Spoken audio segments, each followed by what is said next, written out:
बात मन में करब बियाह तोरे से इहे लगन में हम तो सोचै छियै इहे बात मन में करब बियाह तोरे से यही लगन में।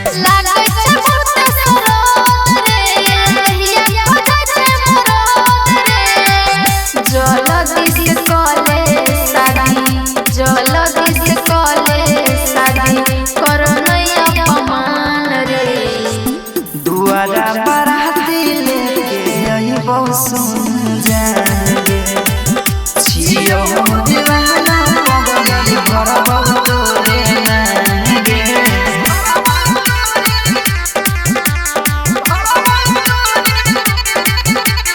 म्यूजिक बाय पप्पू राज।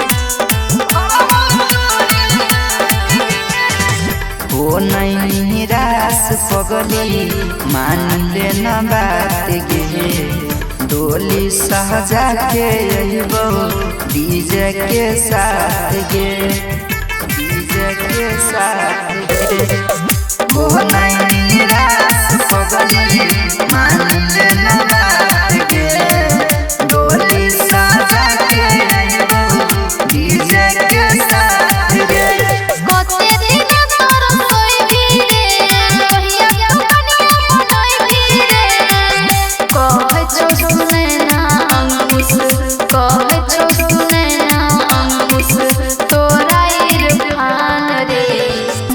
दुआरा बाराती लेके आई बहुत सुन जाएंगे छियो हम दीवाना पगली भरब तोरे मांगे।